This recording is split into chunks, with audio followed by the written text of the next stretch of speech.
মিজানুর রহমান আজারি সাহেবের আগমন পটুয়াখালীর পক্ষ থেকে, ওয়েলফেয়ার ফাউন্ডেশনের পক্ষ থেকে, বরিশালের পক্ষ থেকে। আজকে আমরা যে টপিকটা নিয়ে আলোচনা করব সেটা হচ্ছে আমরা যে জীবনে বিপদে পড়ি, আমরা বিপদে পড়লে আমাদেরকে উদ্ধার করে কে? আল্লাহ ছাড়া আমাদের বাঁচানোর কেউ আছে? উদ্ধার করার কেউ আছে? রক্ষা করার কেউ আছে? এজন্য বিপদে পড়লে আমরা চাইবো কার কাছে? আমাদের যাই দরকার হোক আমরা ফরিয়াদ করব কার কাছে? নাকি মাজারে যেয়ে চাবেন? মাজারে যেয়ে চাবেন? অনেকে তো মাজারে যেয়ে কপাল ঘষে, আছে না নাই? মাজারে যেয়ে সন্তান চায়, আছে? এই এলাকায় নাই, এই এলাকার লোকদের আকীদা খালেস আমি জানি। মাজারে যেয়ে কপাল ঘষে আর সন্তান চায়। আচ্ছা, মাজারে গেলে সন্তান পাওয়া যায়? আচ্ছা, মাজারে না গেলে যদি বাচ্চা না হতো, গরু ছাগলের যে বাচ্চা হয় ওরা কোন মাজারে মানত করে বলেন? কথা কি বুঝতেছেন? এই যে প্রতি বছর গরু ছাগল ভেড়া এগুলো যে বাচ্চা দেয়, এরা কোন মাজারে যে মানত করে? এজন্য চাইতে হবে একজনের কাছে, তিনি কে? আমার প্রিয় পটুয়াখালীবাসী, মাজার জিয়ারত করা সুন্নাহ। আমরা মাজার জিয়ারত করব, আল্লাহ ওয়ালাদের কবরে যাব, আমরা সেখানে যে সালাম দিব, দোয়া করব, নিজের জন্য করব, কবরে শুয়ে থাকা মাইয়েতের জন্য করব, পুরো মুসলিম উম্মার জন্য করব। কিন্তু কবরে যিনি শুয়ে আছে ওই বাবার কাছে সন্তান চাওয়া যাবে? চাকরি চাওয়া যাবে? সফলতা চাওয়া যাবে? সফলতা দেয় কে? সবাই বলেন নাই, আওয়াজ করে বলেন, সফলতা দেওয়ার মালিক কে? এক কথাই রব্বুল আলামিন বলেন, ওয়া ইয়ামসাসকাল্লাহু বিদুররিন ফালা কাশিফা লাহু ইল্লা হু ওয়া ইয়ুরিদকা বিখাইরিন ফালা রাদ্দা লিফাদলি ইউসিবু বিহি মান ইয়াশাউ মিন ইবাদিহি ওয়া হুয়াল গফুরুর রহিম। আল্লাহু আকবার। আল্লাহ বললেন, ওয়া ইয়ামসাসকাল্লাহু বিদুররিন ফালা কাশিফা লাহু ইল্লা হু। আল্লাহ যদি তোমাকে কোনো বিপদ স্পর্শ করায়, আল্লাহ যদি তোমারে কোনো বিপদে ফেলে দেয়, ওই বিপদ থেকে উদ্ধার করার তিনি ছাড়া আর কেউ নাই। জোরে বলেন ঠিক কিনা? তিনি যদি কোনো বিপদে ফেলেন, তিনি ছাড়া বিপদ থেকে উদ্ধার করার কেউ নাই। আর তিনি যদি তোমার প্রতি কোনো অনুগ্রহ করতে চান, ওই অনুগ্রহ ঠেকিয়ে দেওয়ার ক্ষমতাও কারো নাই। আল্লাহ যদি আপনার সফলতা দিতে চায়, পৃথিবীর কোন শক্তি ওই সফলতাকে থামাতে পারে? এজন্য আল্লাহ বললেন, খবরদার, চিন্তার আকীদা খালিস করে নাও। ওয়া ইয়ামসাসকাল্লাহু বিদুররিন ফালা কাশিফা লাহু ইল্লা হু। আল্লাহ বিপদে ফেললে বিপদ থেকে উদ্ধার করার কেউ থাকে না। আর আল্লাহ যদি তোমার প্রতি দয়া দেখাতে চান, অনুগ্রহ করতে চান, ওই অনুগ্রহকে প্রতিরোধ করার মতো ক্ষমতা কারো নাই। তিনি তার বান্দাদের মধ্য থেকে যাকে ইচ্ছা তাকে দেন, যত ইচ্ছা তত দেন। তিনি ক্ষমাশীল, তিনি মেহেরবান। সুবহানাল্লাহ। তিনি ক্ষমাশীল, তিনি মেহেরবান। তাহলে এই আয়াত থেকে আমরা বুঝতে পারলাম, আমরা যদি বিপদে পড়ি আমাদেরকে কেউ বাঁচাতে পারে না। আমার বাবা আমারে বাঁচাতে পারে? হ্যাঁ? আমার মা আমাকে বাঁচাতে পারে? আমার বন্ধু আমারে বাঁচাতে পারে? আমার দলের কর্মী আমাকে বাঁচাতে পারে? আমার পীর সাহেব আমারে বাঁচাতে পারে? আমার পটুয়াখালীর ভাইয়েরা খেয়াল রাখবেন, বাঁচাতে পারে এক মহান সত্তা, উদ্ধার করতে পারে এক মহান সত্তা। চিৎকার করে বলুন, তিনি কে? আবার আল্লাহ বললেন, আম্মাই ইউজিবুল মুত্তাররা ইযা দাআহু ওয়া ইয়াকশিফুস সুআ ওয়া ইয়াজআলুকুম খুলাফাআল আরদ আইলাহুম মা'আল্লাহ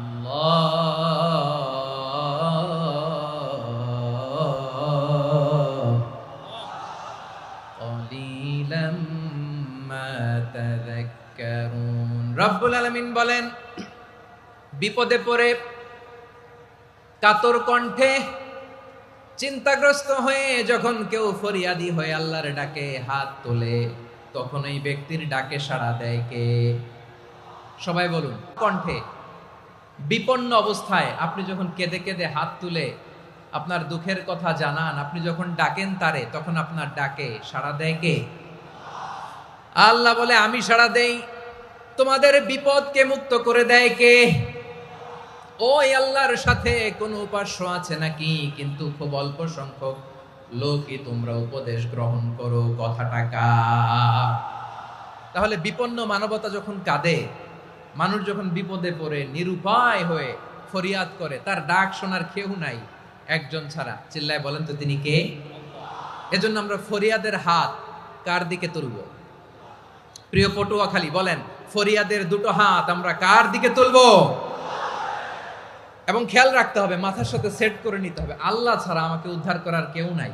এই পৃথিবীতে কেউ আপন না। প্রিয় ভাইরা, বিপদে বললে বোঝা যায় কেউ আপন না। আপন শুধু একজন মহান সত্তা, তিনি কে? এটা কি আপনারা খেয়াল রাখতে পারবেন? হ্যাঁ, বিপদে আপদে কেউ আমাদের বাঁচাতে পারে না, তরাতে পারে না, মুক্তি দিতে পারে না, উদ্ধার করতে পারে না, একমাত্র আমার প্রভু ছাড়া, আল্লাহ ছাড়া। চিল্লায় বলেন ঠিক কিনা? এবং প্রিয় পটুয়াখালীর ভাইয়েরা, মাথার সাথে এটা সেট করে নিতে হবে যে আমাদের পুরো জীবনটাই পরীক্ষা। পুরো জীবনটাই কি? The life is a test. পুরো জীবনটাই পরীক্ষা। এই জীবনে বিপদ আসবে, আপদ আসবে, পরীক্ষা আসবে, সবার জীবনে এটা থাকে। এক একজনের পরীক্ষা এক এক রকম। আমার পরীক্ষা একরকম, মাসুদ ভাইয়ের পরীক্ষা একরকম, চৌধুরী সাহেবের পরীক্ষা একরকম, আপনার পরীক্ষা একরকম, উনার পরীক্ষা আবার আরেক রকম। পুরো পৃথিবীটাই পরীক্ষা ক্ষেত্র, সবাই পরীক্ষা দিচ্ছি, কিন্তু কারো পরীক্ষা প্রশ্নের সাথে কারোটার মিল নাই। সুবহানাল্লাহ পড়বেন না? পুরোটাই পরীক্ষা ক্ষেত্র, সবাই পরীক্ষার্থী, কিন্তু প্রশ্নপত্র একটার সাথে আরেকটা মিলে না। One doesn't match the other. একজনেরটার সাথে আরেকজনেরটা মিলে না। কাউকে আল্লাহ তাআলা ধনী বানিয়ে পরীক্ষা করেন। কি বানিয়ে? কথা কি বুঝতেছেন নাকি কষ্ট হচ্ছে? কষ্ট হচ্ছে আপনাদের? কাউকে আল্লাহ ধনী বানিয়ে পরীক্ষা করেন, আবার কাউকে আল্লাহ তাআলা গরিব বানিয়ে পরীক্ষা করেন, কাউকে আল্লাহ অসুস্থ বানিয়ে পরীক্ষা করেন। কেউ দেখবেন যে দুরারোগ্য ব্যাধিতে আক্রান্ত, ডাক্তার বলেছে আর সময় নাই, দুরারোগ্য ব্যাধি, ক্যান্সার, যার নেই কোনো অ্যান্সার, তার জন্য পরীক্ষা হচ্ছে এই রোগ। আরেক লোক দেখবেন তার আবার রোগ বালাই নাই, মাশাআল্লাহ, তাকে আল্লাহ তাআলা আর্থিক দৈন্যতা, দারিদ্রতা দিয়ে পরীক্ষা করছেন। এরকম আছে না নাই? টাকা পয়সা নাই, দিন আনে দিন খায়, যা আছে তাতে চলে না, এটা তার জন্য পরীক্ষা। আবার আরেক শ্রেণীর লোক দেখবেন তাকে আল্লাহ অসুস্থতাও দেয় নাই, দারিদ্রতাও দেয় নাই, তার দাম্পত্য জীবনের সমস্যা আছে না নাই? স্ত্রী কথা শোনে না, অথবা ছেলে মেয়ে কথা শোনে না। তাহলে পরীক্ষা সবার জীবনে আছে, এক একজনের পরীক্ষাটা এক এক রকম। আল্লাহ তাআলা দেখতে চায় যে এই পরীক্ষার সময় আমরা কিরকম রেসপন্স করি। How to deal with the test, কিভাবে এই বিপদ আপদ পরীক্ষাগুলোকে আমরা হ্যান্ডেল করব, ডিল করব, এটা হচ্ছে আজকের আলোচনার বিষয়। বুঝতে পেরেছেন সবাই আমার প্রিয় ভাইয়েরা? তাহলে পরীক্ষাময় আমাদের জীবন, বিপদ আপদ পরীক্ষা, এটা মানুষের পিছু ছাড়ে না। সবার জীবনে পরীক্ষা আছে। নবীদের জীবনেও পরীক্ষা ছিল। সাহাবারা জিজ্ঞেস করেছেন, ইয়া রাসূলুল্লাহ, আইয়ুন নাসি আশাদ্দু বালাআন ফিদ দুনিয়া, এই দুনিয়ার বুকে কাদের পরীক্ষা সবচেয়ে বেশি? বিশ্বনবী বলেছেন, আল আম্বিয়া। এই পৃথিবীতে সবচেয়ে বেশি পরীক্ষা আল্লাহ তাআলা নিয়ে থাকেন নবীদের। কাদের? নবীদের। সুম্মাল আমসাল ফাল আমসাল, এরপরে নবীদের পরের স্তরে যারা, তাদের পরীক্ষা। এরপরে তাদের পরের স্তরে যারা, তাদের পরীক্ষা। সিদ্দিকিনদের, শুহাদাদের, সলিহিনদের, আল্লাহওয়ালাদের। যার ঈমান যত মজবুত, তার জীবনে পরীক্ষাও তত বেশি। চিল্লায় বলেন ঠিক কিনা? তাহলে মুমিনরা, বিশ্বাসীরা, আমরা কি পরীক্ষা বিপদ আপদে ভয় পাই? হ্যাঁ, বিপদ দেখলে ভয় লাগে আপনাদের? ভয় লাগে? হ্যাঁ, না, মুমিনরা বিপদে ভয় পায় না, তারা হতাশ হয় না, সুবহানাল্লাহ, তারা নিরাশ হয় না। বিশ্বাসীরা হাল ছেড়ে দেয় না, তারা ভরসা রাখে একজনের উপর। চিল্লায় বলতে হবে তিনি কে? কারণ মুমিন জানে the grief isn't permanent, the test isn't permanent, the struggle in our life isn't permanent. আমাদের জীবনের দুঃখ, কষ্ট, স্ট্রাগল, এগুলো পার্মানেন্ট নয়। After every difficulties there is an ease. সব কষ্টের পরেই একটা সুখ আছে না নাই? রব্বুল আলামিন বলেন ফাইন্না মাআল উসরি ইউসরা, ইন্না মাআল উসরি ইউসরা, ভয় পেও না, চিন্তা করো না, কষ্টের সাথেই আমি রেখে দিয়েছি স্বস্তি। সুবহানাল্লাহ বলেন। মুমিন জীবনে বিপদ যত বেশি, কষ্ট যত বেশি, তার সামনে সফলতা তার চেয়েও বেশি, ঠিক কিনা বলেন? কারণ বিশ্বাসীরা জানে রাত্রি যত গভীর হয় সুবহে সাদিকের সময় তত আগাতে থাকে। গর্ভবতী নারীর পেটের ব্যথা যত বাড়তে থাকে, ঘরে নতুন মেহমান আগমনের সময় ঘনাতে থাকে। মুমিনদের উপর বিপদ, অত্যাচার, আপদ, পরীক্ষা যত বাড়তে থাকে, কালেমার পতাকা উড্ডয়নের সময় কাছে আসতে থাকে। বিশ্বাসীদের এগুলো হিসাব মিলানো অনেক আগে, এগুলো অনেক আগে হিসাব মিলানো। দুঃখের আধার শেষে সুখের আলো মিটি মিটি হাসে, চিল্লায় বলেন ঠিক কিনা? দুঃখ যত বেশি, পরীক্ষা যত বেশি, কষ্ট যত বেশি, সুখের সময় তত কাছাকাছি, চিল্লায় বলতে হবে ঠিক কিনা? এজন্য মুমিন জীবনে পরীক্ষা বেশি, মুমিনদের হতাশা নাই। মুমিনরা নিরাশ হয় না, হতাশ হয় কাফিররা। মুমিনরা কখনো হাল ছেড়ে দেয় না, মুমিনরা ভরসা রাখে একজনের উপর, তিনি কে? তাহলে আমার প্রিয় পটুয়াখালীবাসী, বিপদ থাকবে, পরীক্ষা থাকবে, এই বিপদ থেকে আমাদেরকে উদ্ধার করবেন একজন, তিনি কে? আমরা শুধু আল্লাহর উপরই ভরসা রাখবো। রাজি আছেন তো? চাইবো একজন সত্তার কাছে, আওয়াজ করে বলুন তিনি কে? একজন সত্তার কাছে চাইবে। বিশ্বনবী ওনার চাচাতো ভাই আব্দুল্লাহ ইবনে আব্বাস রাদিয়াল্লাহু তাআলা আনহুকে বললেন, ইয়া আব্দুল্লাহ ইবনুল আব্বাস, হে আব্দুল্লাহ ইবনে আব্বাস, ইদা সাআলতা ফাসআলিল্লাহ, যখন চাইবে আল্লাহর কাছে যাও। ও আব্দুল্লাহ, যখন চাইবা আল্লাহর কাছে চাও। ওয়া ইদা ইসতাআনতা ফাসতাইন বিল্লাহ, যখন সাহায্য চাইবা আল্লাহর কাছে ফরিয়াদ করো। জেনে রেখো ও আব্দুল্লাহ, ওয়া'লাম আন্নাল উম্মাতা লাউ ইজতামাআত আলা আন ইয়ানফাউকা বিশাইইন লাম ইয়ানফাউকা ইল্লা বিশাইইন ক্বাদ কাতাবাহু আল্লাহু লাক। ও আব্দুল্লাহ, জেনে রেখো, মনে রেখো, গোটা বিশ্বের সবাই মিলে যদি তোমার উপকার করতে চায় ততটুকুই তারা করতে পারবে যতটুকু আল্লাহ তোমার নসিবে সেটা লিখে রেখেছে, ঠিক কিনা বলেন? আর যদি গোটা বিশ্বের সবাই মিলে তোমার বিরুদ্ধে কনস্পাইরেসি করে, ষড়যন্ত্র করে, গোটা বিশ্বের সবাই মিলেও যদি তোমার ক্ষতি করতে চায় ততটুকুই শুধু পারবে যেটা আল্লাহ তোমার জন্য বরাদ্দ রেখেছে। যতটুকু আল্লাহ তাআলা তোমার জন্য বরাদ্দ রেখেছে অতটুকুই ক্ষতি করতে পারবে, আর এক চুল বেশিও করতে পারবে না, কমও করতে পারবে না, চিল্লায় বলেন ঠিক কিনা? এজন্য আমরা চাইবো কার কাছে? সবাই বলেন নাই, আওয়াজ করে বলেন কার কাছে? সব সময় আমরা আল্লাহর কাছে চাইবো, বিপদে আপদে, সুখে দুঃখে, সচ্ছল অবস্থায় অসচ্ছল অবস্থায়, পরাজয়ের সময় বিজয়ের সময়, সব সময় আমরা ভরসা রাখবো কার উপর? সবাই বলুন। একদল লোক আছে যারা বিপদে পড়লে আল্লাহরে ডাকে, আছে না নাই? পটুয়াখালীতে মাশাআল্লাহ নাই। বিপদ আসলে আল্লাহরে ডাকে, বিপদ নাই আল্লাহও নাই। বিপদে পড়লে নামাজ পড়ে, বিপদও নাই নামাজও নাই। বিপদে পড়লে জিকির করে, বিপদ যখন চলে যায় ওদের জিকিরও বন্ধ হয়ে যায়। এরকম আছে না নাই? কিছু লোক দেখবেন পরীক্ষা আসলে নামাজ পড়ে, আছে আছে? জেনজি আওয়াজ করো, এরকম আছে? এই কমন পড়ে গেছে, কমন পড়ছে। দেখবেন পরীক্ষার সময় নামাজ পড়ে, পরীক্ষাও নাই নামাজও আছে। এরকম কিছু লোক আছে অসুস্থ হলে আল্লাহরে বড্ড ভালোবাসে, আল্লাহরে খুব ডাকে। অসুস্থ হইলে অসুস্থতাও নাই, আল্লাহ স্মরণও নাই। দেখবেন কিছু লোক নির্বাচন আসলে খুব আল্লাহওয়ালা হয়ে যায়, তখন দেখবেন মাথার মধ্যে হেজাব লাগায়, পাঞ্জাবি লাগায়, আল্লাহওয়ালা হয়ে যায়। নির্বাচনও নাই, এরপরে আল্লাহর কথাও নাই। আছে না নাই? না, এরকম হওয়া যাবে না। সব সময় আমরা আল্লাহরে ডাকবো, বিপদে আপদে সব সময় ভরসা রাখবো আমরা একজনের উপর। আওয়াজ করে বলেন তিনি কে? এ কথায় আল্লাহ তাআলা আমাদের চোখে আঙ্গুল দিয়ে জানিয়ে দিলেন, ফাইদা রাকিবু ফিল ফুলকি দা'আউল্লাহা মুখলিসিনা লাহুদ্দিন ফালাম্মা নাজ্জাহুম ইলাল বাররি ইদা হুম ইউশরিকুন। আল্লাহ বলে একদল নৌক আছে, তারা যখন নৌযানে চড়ে, জলযানে চড়ে, সাগরের মধ্যে যখন জাহাজে চড়ে, লঞ্চে চড়ে, তারা যখন তুফানের সম্মুখীন হয় তখন তারা আল্লাহরে বড্ড বেশি ডাকে, একান্ত ভাবে ডাকে, বিশুদ্ধ চিত্তে ডাকে।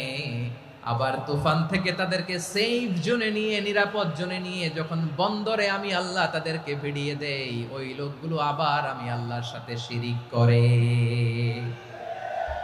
এরকম আছে না নাই? জাহাজে উঠছে, সাগরের মাঝখানে তুফান, ওই সময় দেখবেন আল্লাহ কারে কয়। এই কথা তো আপনাদেরকে বোঝানো সহজ, আপনারা তো নদীর দেশের মানুষ। লঞ্চে চড়েন নাই কারা কারা দেখি? লঞ্চে চড়ছেন? হ্যাঁ, লঞ্চে চড়ে নাই এরকম একজনও নাই এখানে। আচ্ছা, লঞ্চে উঠছেন কে কে দেখি? মাশাআল্লাহ, মাশাআল্লাহ, মাশাআল্লাহ। ঠিক আছে, আপনাদের বোঝানো সহজ। আচ্ছা, লঞ্চে উঠে তুফানের সম্মুখীন হয়েছেন, জলোচ্ছ্বাস সবাই, মাশাআল্লাহ। তো এই ওয়াজ তো আপনাদের মুখস্থ, ঠিক কিনা বলেন? আমার বলার দরকার নাই, বলেন। মাঝ নদী, তুফান, জলোচ্ছ্বাস, জলের মধ্যে উচ্ছ্বাস, ঢেউ, টর্নেডো, সাইক্লোন, মেঘের ঘনঘটা, পরিবেশ ঘুটঘুটে অন্ধকার, লঞ্চ একবার এদিকে আরেকবার ওইদিকে, ভিতরে কি অবস্থা হয় বলেন তো? হ্যাঁ, তখন মুসলিম আল্লাহর ডাকে, হিন্দু আল্লাহর ডাকে, ঠিক কিনা বলেন? আস্তিক আল্লাহর ডাকে, নাস্তিক আল্লাহর ডাকে, ঠিক কিনা? লঞ্চের ভেতর, স্টিমারের ভেতর কান্নারে রোল পড়ে যায়, চিৎকারের রোল পড়ে যায়, সবার মুখ দিয়ে শুধু একটা আওয়াজ, লা ইলাহা লা ইলাহা লা ইলাহা সুবহানাল্লাহ আলহামদুলিল্লাহ লা ইলাহা। আল্লাহ নামের জিকির করবে যারা, আল্লাহর কাছে প্রিয় তারা, আল্লাহর কাছে প্রিয় যারা, জান্নাতে প্রবেশ করবে তারা, জোরে লা ইলাহা লা ইলাহা ইল্লাল্লাহ লা ইলাহা ইল্লাল্লাহ মুহাম্মাদুর রাসূলুল্লাহ সাল্লাল্লাহু আলাইহি ওয়াসাল্লাম। আমার প্রিয় পটুয়াখালীবাসী, তাহলে লঞ্চের ভেতরে যখন আমরা তুফানের মধ্যে পড়ি, তখন সবাই মিলে আমরা একটা নামের জিকির করি। নামটা কার? মুসলমানেরাও ডাকে, হিন্দুরাও ডাকে, আস্তিকও ডাকে, নাস্তিকও ডাকে, সবাই ডাকে একজনকে, তিনি কে? আবার দেখবেন ওই আল্লাহ তুফানের পরে, ঝড়ের পরে ওই লঞ্চটাকে যখন সদর ঘাটে ফিরিয়ে দেয়, আবার আমরা নাফরমানি শুরু করে দেই। সে কোথায় আল্লাহ বললেন, ফাইদা রাকিবু ফিল ফুলকি দা'আউল্লাহা মুখলিসিনা লাহুদ্দিন ফালাম্মা নাজ্জাহুম ইলাল বাররি ইযা হুম ইউশরিকুন। সাগরে যখন তুফানে পড়ে আমি আল্লাহর ডাকে, আবার আমি আল্লাহ যখন বাঁচিয়ে দেই, আবার আমি আল্লাহর সাথে শিরিক শুরু করে। আমরা কি এরকম হতে চাই নাকি? এরকম করবেন? হ্যাঁ না, আমরা তুফানে পড়লেও আল্লাহরে ডাকি, আবার বাঁচায় দেওয়ার পরেও ডাকি কারে? আল্লাহকেই ডাকি। বিমানের মধ্যে মাঝে মাঝে দেখবেন যে এয়ার টার্বুলেন্স হয়, জানেন? এয়ার টার্বুলেন্স জানেন তো? মাঝে মাঝে বিমানটা বাউন্সিং করে, বাম্পি, ভেরি বাম্পি ওয়েদার। শোনেন নাই? 40,000 ফিট উপরে যখন থাকে, তখন পাইলট মাঝে মাঝে বলে, dear passengers, ladies and gentleman, right now we are flying 40,000 feet above the ground and we are passing very air turbulence, very heavy air turbulence right now. Please fasten your seat belt. দেখবেন মাঝে মাঝে বলে যে, ভদ্র মহিলা, ভদ্র মহোদয়গণ, আমরা 40,000 ফিট উপর দিয়ে যাচ্ছি আর এয়ার টার্বুলেন্স ফেস করছি, মেহেরবানি করে আল্লাহর হস্তে সিট বেল্ট বাঁধুন। তখন বিমানটা এরকম বাউন্সিং করে, শেকিং করে। আপনারা মুখোমুখি হয়েছেন? ইদানিং এই এয়ার টার্বুলেন্স বেড়ে গিয়েছে। গত বছর আমার ইন্টারন্যাশনাল অনেকগুলো ফ্লাইট ছিল, তো আমি দেখলাম যে আগের ফ্লাইটগুলোর তুলনায় এখন এয়ার টার্বুলেন্স খুব বেশি। আমি একটু রিসার্চ করে দেখলাম ক্লাইমেট চেঞ্জের কারণে, জলবায়ু পরিবর্তনের কারণে আকাশের বাতাসের মুভমেন্টে পরিবর্তন হয়েছে, ফলে এখন বিমান শেকিং করে বেশি, বাউন্সিং, বাম্পি ওয়েদার। তো বলেন তো 40,000 ফিট উপরে যখন আপনি, কয় হাজার ফিট, সবাই বলুন কয় হাজার ফিট, 40,000 ফিট উপরে যখন আপনি, তখন যখন বিমানটা এরকম বাউন্সিং করে, সবাই যখন ভমিটিং করে বিমান নষ্ট করে দেয়, বমি করে, তখন বাঁচানোর কে আছে আল্লাহ ছাড়া? কেউ আছে?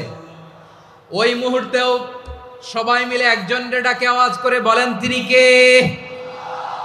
মাঝে মাঝে কিছু সোশ্যাল মিডিয়ায় কিছু ভিডিও পাওয়া যায় যে হেভি যখন এয়ার টার্বুলেন্স হয় 10 সেকেন্ড 15 সেকেন্ডের কিছু ভিডিও পাওয়া যায়, বিমানটা এরকম বাউন্সিং করছে, বাম্পি ওয়েদার, কাঁপছে, মানুষগুলো বমি করছে, অক্সিজেন মাসগুলো সব ঝুলে পড়েছে, বিমানটা শুধু কাঁপছে।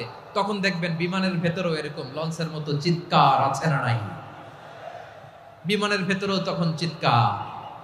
গত বছর হিথ্রো এয়ারপোর্ট থেকে সিঙ্গাপুর এয়ারলাইন্সের একটা ফ্লাইট, হিথ্রো টু চাঙ্গি, একটা ফ্লাইটে এমন বেশি এয়ার টার্বুলেন্সের শিকার হয়েছিল ওই এয়ারক্রাফটটা, 33 জন যাত্রী সেখানে আহত হয়েছে, একজন যাত্রী নিহত হয়েছে। কেবিন ক্রুজ, এয়ার হোস্টেস যারা আছে, একজনের নাক ফেটে, চোখ ফেটে, কপাল ফেটে, ব্লিডিং হয়ে শয়লা। প্রিয় ভাইরা, 40,000 ফিট উপরে বিমানটা যখন কাঁপবে, তখন আমাদেরকে আল্লাহ ছাড়া আর কেউ বাঁচানোর আছে? এত আসতে বললে হবে? ওই কঠিন মুহূর্তে আমার বাবা আমারে বাঁচাতে পারে, আমার বন্ধু আমারে বাঁচাতে পারে। এই গ্রাউন্ডে, জমিনের বুকে আমার প্রোটোকল, আমার ক্ষমতা, আমার দাম্ভিকতা, কোনো কিছু আমারে বাঁচাতে পারে একজন ছাড়া। চিল্লায় বলতে হবে তিনি কে? সে আল্লাহ বললেন, গোলাম আমি বিপদের সময় ঠিকই তোমাদের বাঁচিয়ে দেই। ওই বিমানের ভেতরে 40,000 ফিট উপরে যখন তোমরা এয়ার টার্বুলেন্সের শিকার হও, তখন নাস্তিকও আল্লাহরে ডাকে, হিন্দু আল্লাহরে ডাকে, জোরে বলেন ঠিক কিনা? আবার বিমানটা যখন শান্ত হয়ে যায়, একটু পরেই বিমানের স্ক্রিনের মধ্যে হিন্দি সিনেমা খোঁজে। বিমানের স্ক্রিনে কিন্তু বিশাল ওখানে আফলাম ফিল্মের একেবারে বোঝাই করা। বিমানটা শান্ত হলে আবার হিন্দি সিনেমা দেখা শুরু করে। একটু আগে ডাকছিল কারে? দেখবেন বাংলাদেশে আমাদের ক্রিকেটাররা যখন অন্য কোনো দেশের সাথে খেলে, অনেক সময় এমন হয় বল বাকি একটা, রান দরকার 6টা। বল বাকি কয়টা? পটুয়াখালী বোঝে নাই বোধহয়। বল বাকি কয়টা? রান দরকার। আপনি দেখবেন ক্যামেরাম্যান তখন গ্যালারিতে খালি দেখায় দর্শকদের যে কি অস্থিরতা। হিপ হপ স্টাইলের মেয়েটা, যে মেয়েটার ওড়না এতক্ষণ ছিল গলায়, এতক্ষণ কই ছিল, ওই মেয়েটা দেখবেন ওড়নাটা টেনে মাথায় দিয়ে এরকম মুনাজাত ধরতেছে, আল্লাহ আল্লাহ, একটা ছক্কা, আল্লাহ আল্লাহ, আমার লাল সবুজের পতাকারে তুমি অপমানিত কইরো না আল্লাহ, ইন্ডিয়ার সাথে আমাদের খেলা, আল্লাহ আল্লাহ, একটা ছক্কা, একটা। পুরো খেলা জুড়ে এই মেয়ের ওড়না ছিল গলায়, কিন্তু যখন 1 বলে 6 রান দরকার, ওড়না চলে আসছে কোথায়? মাথায়। আবার মুনাজাত আছে না নাই? ঠিকই বাংলাদেশের দামাল ছেলে এমন এক শট মারলো, বল চলে গেল স্টেডিয়ামের বাইরে, ছক্কা, জিতে গেলাম আমরা। পুরো স্টেডিয়াম জুড়ে চিৎকার, হই হুল্লোড়, মৌজ মাস্তি। যেই মেয়েটা মাথার মধ্যে ওড়না দিয়ে এতক্ষণ সুবহানাল্লাহ সুবহানাল্লাহ বলে আল্লাহর কাছে দোয়া করেছে, ওই মেয়ে এখন আবার ওড়না ফেলে দিয়ে নাচা শুরু করে দিয়েছে। তাহলে আল্লাহর ভয়, আল্লাহর প্রতি আস্থা, বিশ্বাস, ভালোবাসা, এটা কি ক্ষণিকের জন্য? মানে আমার যখন লাগবে তখন আল্লাহরে ইউজ করবো নাকি? হ্যাঁ, বিপদে আপদে, সুখের সময় দুঃখের সময়, সচ্ছল অসচ্ছল অবস্থায় বিশ্বাসীরা ভরসা রাখে একজনের উপর। চিৎকার করে বলো পটুয়াখালী তিনি কে? সে আল্লাহ বললেন, গোলাম মনে করো না জাহাজ থেকে সদরঘাটে ভিড়িয়ে দিলাম, তুমি নিরাপদ হয়ে গেছো। মনে করো না 40,000 ফিট থেকে সেফ ল্যান্ডিং এর পরে এয়ারপোর্টে নেমে গেলেই তুমি নিরাপদ হয়ে গেছো। ও মিয়া, বিপদ কি শুধু সাগরে আর আকাশে? ঘরের বিপদও ঘরের ভেতরও বিপদ আসতে পারে কি পারে না। এজন্য সূরা মুলক আল্লাহ বললেন আমিনতুম মান ফিস সামাই আন ইয়াখসিফা বিকুমুল আরদা ফাইযা হিয়া তামুর। তোমরা কি ভাবছো তোমরা নিরাপদ? সাগরের মধ্যে তুফান, আল্লাহ আল্লাহ ডাকলাম, সদরঘাটে যেয়ে পড়ছি, বাইসা গেছেন তো আপনি। আর পাবে আপনারে আল্লাহ? আল্লাহরে তো সাগরের মাঝখানে তো আল্লাহ আপনারে পাইছিল, আর তো পাবে না। আর পাবে আপনারে? আর আল্লাহ ধরতে পারবে আপনারে? ঘরের ভেতরও বিপদ দিয়ে আটকাতে পারে কে? 5 স্টার 7 স্টার হোটেলের ভেতরও আমাকে বিপদের মধ্যে ফেলে দিতে পারেন কে? আল্লাহ বললেন তোমরা কি ভেবেছো তোমরা নিরাপদ? আমি চাইলে ল্যান্ডস্লাইডস, ভূমি ধস দিয়ে 1 লক্ষ এক মুহূর্তে নিয়ে যেতে পারি। এক সুনামি দিয়ে থাপ্পড় মেরে 3 লক্ষ সাগরের ভেতরে ঢুকায় দিতে পারি। 1 সেকেন্ডও লাগে না আমার। أم أمنتم من في السماء أن يرسل عليكم حاصبا فستعلمون كيف نذير। আল্লাহ চাইলে আকাশ থেকে পাথর বৃষ্টি নাজিল করতে পারেন কি পারেন না? এই মুহূর্তে এখানে ভূমিকম্প দিতে পারেন কি পারেন না? আচ্ছা, ভূমিকম্প যখন হয় আমাদের কারো হুঁশ থাকে? আপনি মনে করছেন আমরা সাধারণ মানুষ, আমরা দৌড় দেই, আর প্রেসিডেন্ট প্রধানমন্ত্রী ওনারা বুঝি খাটে শুয়ে থাকে? কথা বুঝে নাই বোধহয়। ভূমিকম্প, আর্থকোয়েক যদি হয়, বাঁচার জন্য আমরা কি করি? হয় খাটের তলায়, ডাইনিং টেবিলের নিচে, উপরে শক্ত কিছু আছে এটার নিচে, অথবা ঘর থুইয়া দেও দৌড়। তো প্রধানমন্ত্রী উনি কি করে? প্রেসিডেন্ট উনি কি করে? হ্যাঁ, উনি খাটের মধ্যে যে শুয়ে থাকে নাকি? উনিও দৌড়, সাধারণ মানুষও দৌড়, প্রধানমন্ত্রীও দৌড়, বাড়িওয়ালাও দৌড়, ভাড়াটিয়াও দৌড়, সবাই দৌড়। নাকি ভাড়াটিয়ারা বাড়ি থুইয়া দৌড়, বাড়িওয়ালারা আর বেরোয় না? এরকম না। তাহলে যে কোনো মুহূর্তে ভূমিকম্প দিয়ে নাস্তানাবুদ করতে পারে কে? আমার প্রিয় ভাইয়েরা, আমরা নিরাপদ নই, আমরা তার দয়ায় বেঁচে আছি। কার দয়ায়? এজন্য আল্লাহ বললেন গোলাম, যে কোনো মুহূর্তে বিপদ দিয়ে তোমাদেরকে নাস্তানাবুদ করতে পারি। বিশ্বাসী বলে যদি নিজেকে দাবি করো, সব সময় ডাকতে হবে একজন সত্তাকে। বলেন তিনি কে? এই কথা ক্লিয়ার? এই সবগুলো উদাহরণ শেষে সবার কাছে ক্লিয়ার হয়েছে না যে বিপদ থেকে, আপদ থেকে, পরীক্ষা থেকে, ক্যালামিটি থেকে আমাদেরকে কেউ বাঁচাতে পারে না একজন সত্তা ছাড়া। আবারও বলেন তো তিনি কে? ক্লিয়ার? হ্যাঁ, সবাই বুঝতে পারছেন? আচ্ছা, এবার আমরা দেখি বিষ্ণু ইসা ইসলামের জীবনে বিপদ আপদ ছিল কিনা। উনি বিপদ আসলে কিভাবে ডিল করতেন, বিপদ আসলে কোন দোয়া পড়তে হয়, কিভাবে ফরিয়াদের হাত উত্তোলন করতে হয়, কিভাবে রবের দরবারে নতজানু হয়ে ফরিয়াদ করতে হয়, এটা জানার দরকার আছে না নাই? আসুন আমরা বিশ্বনবীর জীবনী থেকে দেখি বিপদ আসলে উনি কি করতেন। বিপদ আসলেই প্রথমে বিশ্বনবী সাল্লাল্লাহু আলাইহি ওয়াসাল্লাম একটা দোয়া পড়তেন। কি পড়তেন? তিনি পড়তেন ইন্না লিল্লাহি ওয়া ইন্না ইলাইহি রাজিউন। নিশ্চয় আমরা আল্লাহর জন্য, নিশ্চয় আমরা কার দিকে ফিরবো ভাই? আবার কার দিকে ফিরবো? আওয়াজ করে বলুন তো, আমরা এসেছি কার কাছ থেকে, আবারও ফিরে যাব কার কাছে? এজন্য বিষ্ণুই পড়ছেন ইন্না লিল্লাহি ওয়া ইন্না ইলাইহি রাজিউন। নিশ্চয় আল্লাহর জন্য, ওই আল্লাহর দিকেই আমরা ফিরে যাব। তারপরে বিশ্বনবী পড়তেন আল্লাহুম্মা আজুরনি ফি মুসিবাতি ওয়াখলুফ লি খায়রাম মিনহা। একসাথে প্রথমে পড়তেন ইন্না লিল্লাহি ওয়া ইন্না ইলাইহি রাজিউন, তারপর পড়তেন আল্লাহুম্মা আজুরনি ফি মুসিবাতি ওয়াখলুফ লি খায়রাম মিনহা। মানে আল্লাহ, এই যে আমি বিপদে ধৈর্য ধারণ করলাম, এটার সব তুমি আমারে দাও, আর যেটা হারালাম এর চেয়ে ভালো কিছু দিয়ে মেকআপ করে দিও, ভালো কিছু দিয়ে বদল করে দিও। সুবহানাল্লাহ পড়েন। তাহলে বিপদ আসলে আমরা কি পড়ব? কথা বলেন। এই যে আমি শুয়েছিলাম, নাশিদ গাচ্ছিল ওরা, এদেশে পরস্পরে দেখা হলে দেয় সালাম, এদেশে আমজনতার হৃদয় জুড়ে পাকালাম, এদেশে বিপদ এলে সর্বজনে সর্বক্ষণে দোয়া পড়ে ইন্না লিল্লাহ। কি পড়ে?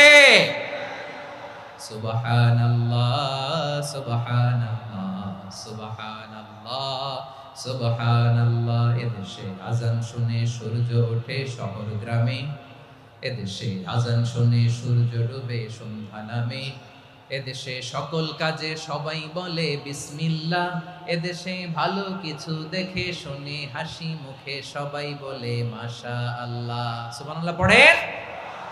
তাহলে বিপদ এলে আমরা কি পড়ি? কথা বুঝলে সবাই উত্তর দিতে হবে। বিপদ এলে কি পড়ি? তাহলে বিপদ এলেই আমরা এখন থেকে ইন্না লিল্লাহ পড়বো, নাকি হাই হুতাশ করবেন? একদল আছে হাই হুতাশ করে, হায় আল্লাহ রে মোর কি হইল রে, মুই কি হরমু রে, মুই কমবে জামু রে, আছে না নাই? এরকম বিলাপ করতে নিষেধ করেছেন বিশ্বনবী। কি করব, কই যাব, কি হবে, হায় হায়, এরকম হাহুতাশ আছে না নাই? বিশ্বাসীরা হাহুতাশ করে না, তারা ইন্না লিল্লাহ পড়ে। কি পড়ে মনে থাকবে?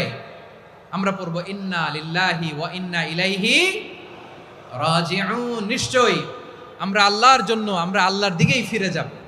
এরপর পড়বো আল্লাহুম্মা আজুরনি ফি মুসিবাতি ওয়াখলুফ লি খায়রাম মিনহা। আল্লাহ, আমি যে বিপদে ধৈর্য ধারণ করলাম এটার সওয়াব দিও, আর যা হারালাম তার চেয়ে ভালো কিছু দিয়ে বদল করে দিও। সুবহানাল্লাহ পড়েন। বিশ্বনবীর হাদিস শুনলেন উম্মে সালামা রাদিয়াল্লাহু তাআলা আনহা। ওনার স্বামী হলো আবু সালামা। মজার ঘটনা খেয়াল করে শুনেন আমার প্রিয় কলিজার টুকরা ভাইয়েরা। কানগুলো খরগোশের কানের মতো খাড়া করে আমার দিকে তাকান। সাইয়্যিদাতুনা উম্মে সালামা রাদিয়াল্লাহু তাআলা আনহা, ওনার স্বামীর নাম আবু সালামা। শ্রেষ্ঠ দম্পতি, শ্রেষ্ঠ ফ্যামিলি। প্রথমে হিজরত করেছিলেন হাবাসায়, পরে হিজরত করেছেন মদিনায়। উহুদ যুদ্ধের পরে ওনার স্বামী আবু সালামা ইন্তেকাল করলো, শহীদ হলো। সুবহানাল্লাহ পড়েন।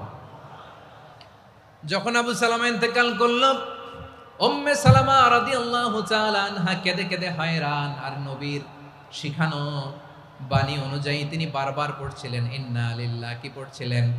জামু কি হরমু এগুলো বলে নাই, কি বলছে? ইন্না লিল্লাহ। যেহেতু বিশ্বনবী বলেছেন কেউ যদি বিপদের প্রথম ধাক্কায় পড়ে ইন্না লিল্লাহি ওয়া ইন্না ইলাইহি রাজিউন, আল্লাহুম্মা আজুরনি ফি মুসিবাতি ওয়াখলুফ লি খায়রাম মিনহা, তাহলে এই বিপদে যে সে যা হারালো তার চেয়ে শ্রেষ্ঠ কিছু দিয়ে আল্লাহ তার বদল দিয়ে দিবে। এই হাদিস শুনে উম্মে সালামা রাদিয়াল্লাহু তাআলা আনহা ওনার প্রাণ প্রিয় স্বামী আবু সালামার ইন্তেকালের পরে চোখের পানি ছাড়ে আর পড়ে ইন্না লিল্লাহি ওয়া ইন্না ইলাইহি রাজিউন, আল্লাহুম্মা আজুরনি ফি মুসিবাতি ওয়াখলুফ লি খায়রাম মিনহা। বারবার এই দোয়া পড়ে চোখের পানি ছাড়ে, এই দোয়া পড়ে চোখের পানি ছাড়ে, আর মনে মনে বলে আবু সালামার মতো ভালো মানুষ মদিনাতে নাই, আবু সালামার চেয়েও ভালো মানুষ মদিনাতে নাই, তার চেয়ে ভালো মানুষ কি করে আল্লাহ তাআলা আমারে দিবে, তার চেয়ে ভালো মানুষ তো আমি মদিনাতে দেখি না। চোখের পানি দিয়ে বুক ভাসায় আর নবীর হাদিসের উপর আমল করে পড়ে ইন্না লিল্লাহি ওয়া ইন্না ইলাইহি রাজিউন, ইন্না লিল্লাহি ওয়া ইন্না ইলাইহি রাজিউন। পড়তে পড়তে চোখের পানি ছাড়ে আর চিন্তা করে বিশ্বনবী বললেন এই দোয়া পড়লে যেটা হারালাম তার চেয়ে ভালো কিছু দিয়ে আল্লাহ পুরস্কার দেয়। আবু সালামার চেয়ে ভালো মানুষ মদিনার মধ্যে আর কে হতে পারে? কি আজীব তামাশা, কি অবাক করা ঘটনা। কিছুদিন পরে দেখা গেল সাইয়্যিদুল মুরসালিন রাহমাতাল লিল আলামিন স্বয়ং বিশ্ব নবী উম্মে সালামাকে বিয়ের প্রস্তাব পাঠিয়েছে। স্বয়ং বিশ্ব নবী উম্মে সালামা রাদিয়াল্লাহু তাআলা আনহাকে বিয়ের প্রস্তাব পাঠিয়েছেন। উনি রাজি হয়ে গেলেন, বিয়ে হয়ে গেল, উনি হয়ে গেলেন উম্মুল মুমিনিন, আমাদের মা, পুরো মুসলিম উম্মার মা। চিৎকার করে বলেন আল্লাহু আকবার। তাহলে আমার প্রাণ প্রিয় ভাইয়েরা, বিপদে পড়লে আমরা পড়বো ইন্না লিল্লাহি ওয়া ইন্না ইলাইহি রাজিউন, আল্লাহুম্মা আজুরনি ফি মুসিবাতি ওয়াখলুফ লি খায়রাম মিনহা। পড়বেন? পড়বেন না? যারা যারা বিপদ আসলে এই দোয়াটা পড়বেন এখন থেকে আওয়াজ করে ইনশাআল্লাহ বলেন।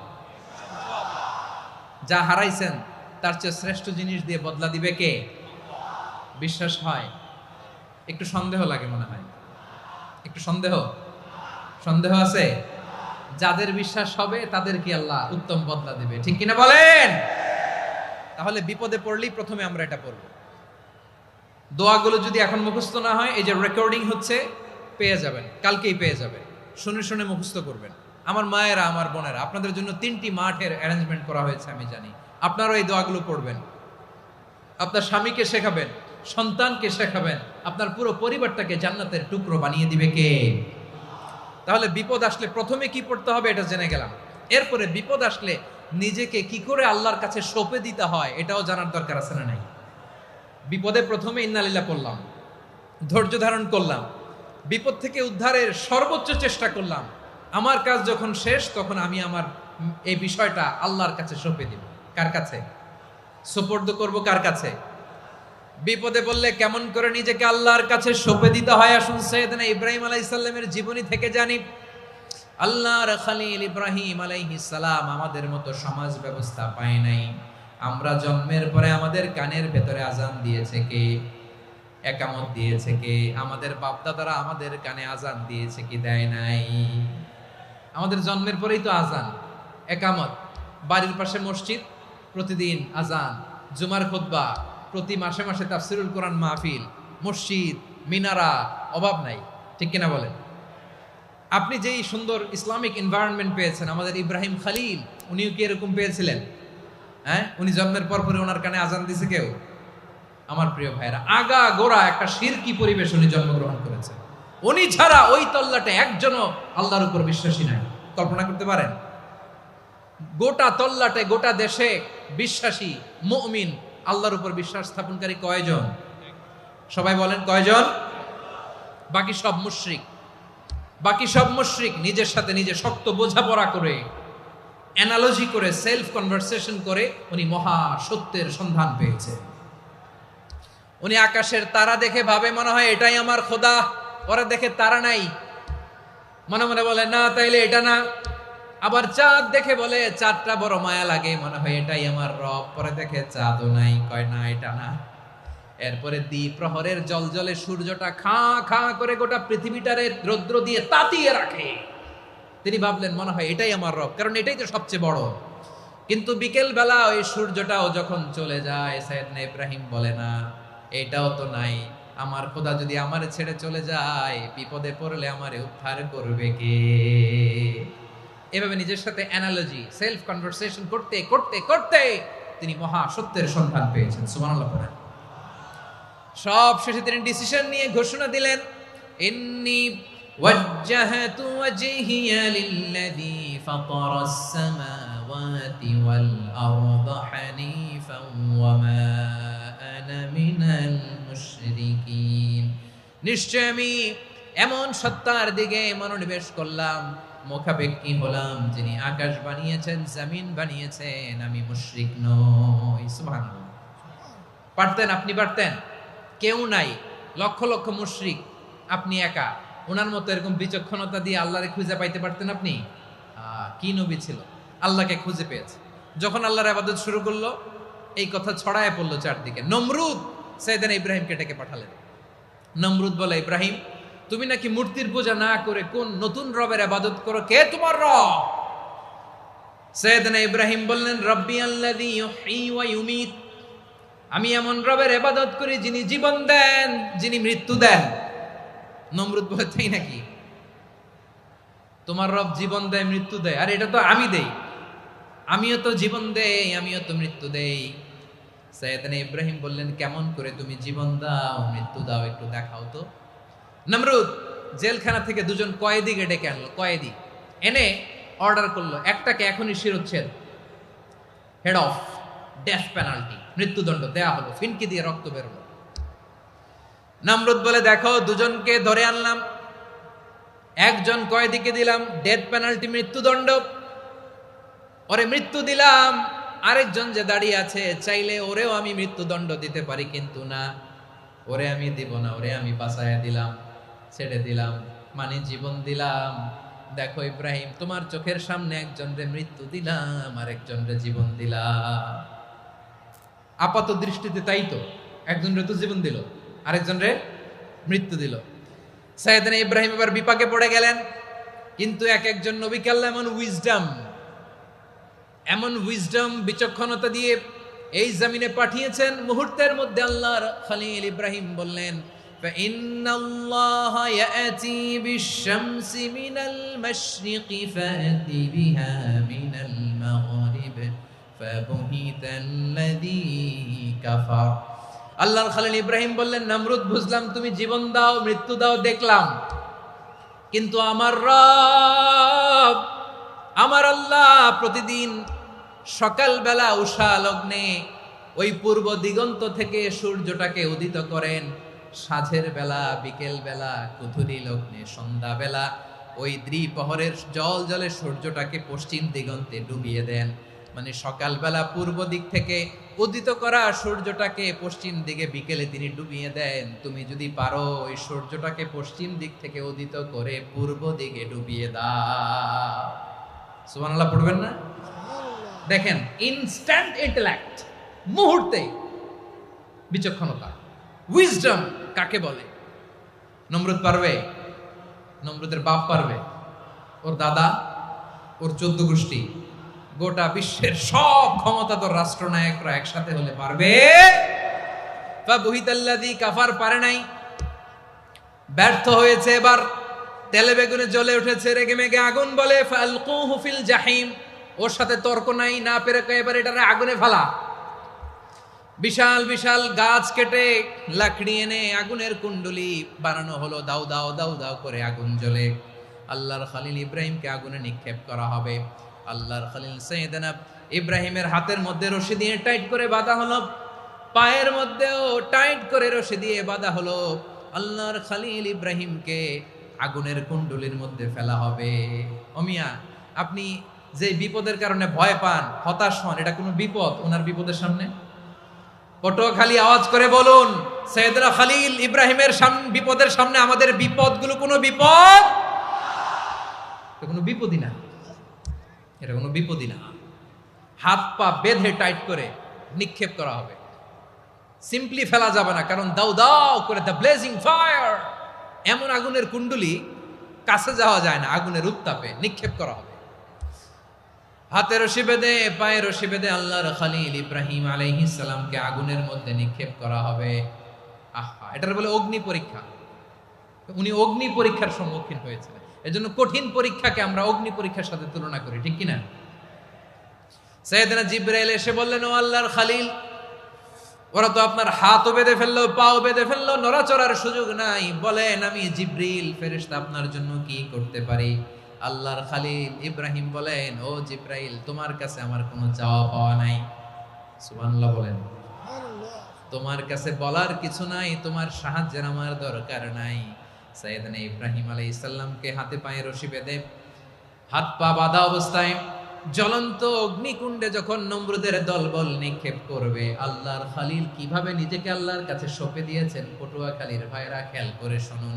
হাত পা বেঁধে আল্লাহর খলিলকে যখন নিক্ষেপ করা হবে, তিনি মুখ ফুটে বলে ফেললেন, হাসবুনাল্লাহু ওয়া নি'মাল ওয়াকিল।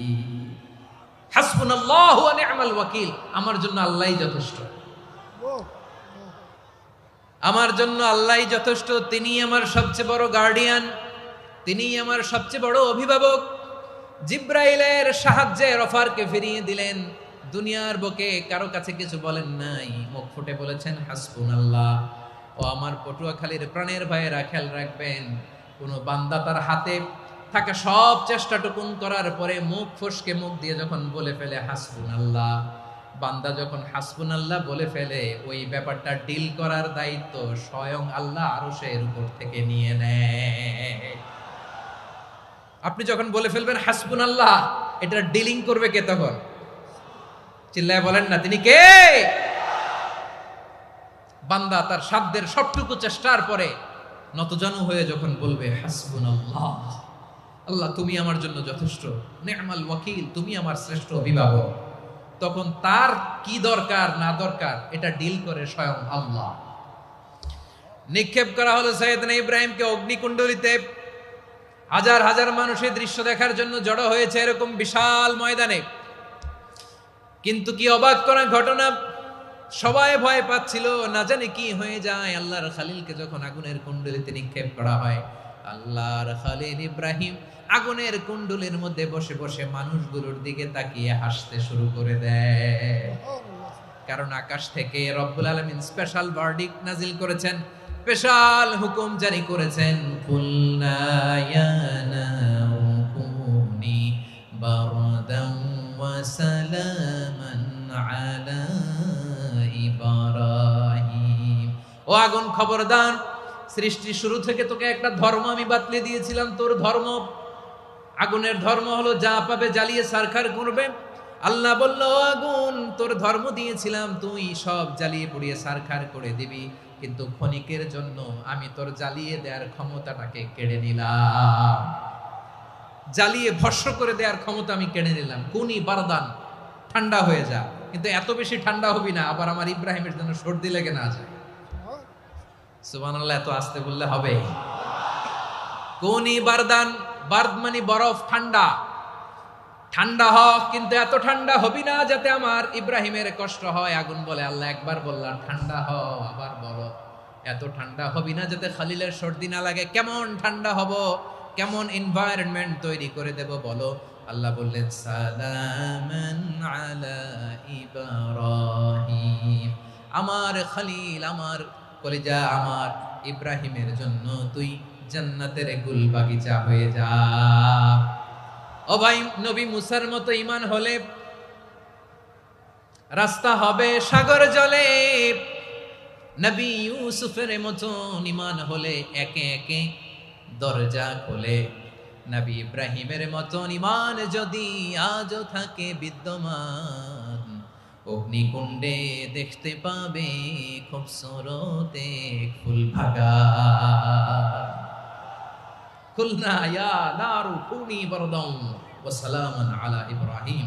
বান্দা যখন মুখ দিয়ে বলে হাসবুনাল্লাহ, আমার আল্লাহ আমার জন্য যথেষ্ট, এই বলে যখন নিজেকে সঁপে দেয়, তার কি লাগবে ওই দায়িত্ব স্বয়ং নিয়ে নেয় কে?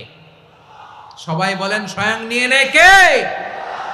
তাহলে আমার প্রিয় ভাইরা, বিপদের শুরুতেই আমরা বলবো ইন্না লিল্লাহ। শুরুতে কি বলবো?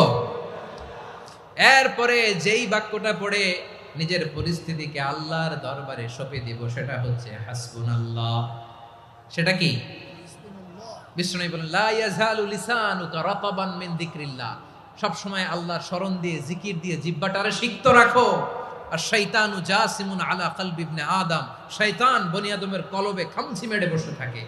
ফাইদা যাকারাল্লাহ খানাসা, মানুষ যখন আল্লাহর স্মরণ করে জিকির করে শয়তান দৌড়ে পালায়। ওয়া ইদা গাফালা ওয়াসওয়াসা, যখনই বনি আদম গাফেল হয় তখনই শয়তান তার হৃদয়ে ওয়াসওয়াসা দেয়। এজন্য বিপদে পড়লে ইন্না লিল্লাহ, নিজের সব টুকুন করার পরে, নিজের রোল প্লে করার পরে নিজেকে আমরা কি বলে সঁপে দিব? সবাই বলেন, সবাই বলতে হবে, আরো জোরে বলে, মনে থাকবে? বিপদে পড়লে প্রথমে ইন্না লিল্লাহ, এরপরে নিজেকে যখন সঁপে দিব তখন হাসবুনাল্লাহ। এরপরে কঠিন বিপদ যদি যখন বিশ্বনবী পড়তেন তখন কি করতেন? এমন বিপদ মাঝে মাঝে হয় না, দেয়ালে পিঠ থেকে যায়, চোখে মুখে অন্ধকার, কি করব দিশা খুঁজে পাই না, এরকম হয় কখনো? হ্যাঁ, আপনাদের হয়? হয় না? তো জান্নাতে আছেন আপনারা। হয় হয় এরকম হয়েছে না যে দেয়ালে পিঠ থেকে গেছে, চোখে মুখে অন্ধকার, কই যাব, কি করব, বাঁচানোর কেউ না, এরকম হয়েছে কখনো আপনাদের? যদি হয় তাইলে এটার সলিউশন বলবো, না হইলে তো এগুলো বলে লাভ নাই। হয় হয় হয় বিশ্বনবী এরকম কঠিন বিপদে পড়েছেন জীবনের কিছু কিছু মুহূর্তে। ওই মুহূর্তে বিশ্বনবী স্পেশাল দুইটা দোয়া পড়তেন, এই দোয়াগুলো আপনাদেরকে জানিয়ে দেয়। বিশ্বনবী বলেন, কঠিনতম বিপদে যখন পড়বা, দেয়ালে পিঠ থেকে যায়, চোখে মুখে অন্ধকার, বাঁচার কোনো উপায় নাই, তখন পড়বা লা ইলাহা ইল্লা আনতা সুবহানাকা ইন্নী কুনতু মিনাজ জালিমিন। আল্লাহ, তুমি ছাড়া কোনো ইলাহ নাই, তুমি পবিত্র, নিশ্চয় আমি জালিমদের অন্তর্ভুক্ত। সুবহানাল্লাহ বলেন। এই দোয়া সাইয়েদনা ইউনূস আলাইহিস সালাম পড়েছিলেন যখন মাছের পেটে ছিলেন। কিসের পেটে? এবং অনেক মুফাসসিরিন একরাম বলেছেন, অনেক আহলুল ইলমরা বলেছেন, এটা হচ্ছে ইসমে আজম। ইসমে আজম এমন দোয়া যেটা দিয়ে দোয়া করলে আল্লাহ দোয়া কবুল করে, কিন্তু এটা কোনটা, এটা নিয়ে ইখতিলাফ আছে। কোন কোন আহলুল ইলম বলেন এই লা ইলাহা ইল্লা আনতা সুবহানাকা ইন্নী কুনতু মিনাজ জালিমিন, এটা হচ্ছে ইসমে আজম। সাইয়েদনা ইউনূস আলাইহিস সালাম পড়েছেন, আপনারা পড়েননি? তুফান হইলে পড়েন না? আমাদের এলাকায় তো এটা খুব, এটার উপর ব্যাপক আমল আছে। পটুয়াখালীতে কি অবস্থা বলেন? পড়েন পড়েন পড়েন পড়েন। একটা গল্প শুনেছিলাম, পাক হানাদার বাহিনী যখন বাংলাদেশে অ্যাটাক করত, ৭১ সালের ঘটনা বলতেছে, আমরা তো দেখি নাই, শুনছি আর কি। ৭১ যদি দেখতাম এতদিনে রাজাকার হয়ে যেতাম। আল্লাহ আমাদেরকে বাঁচাই দিছে, আল্লাহর মেহেরবানি, ঠিক কিনা বলেন?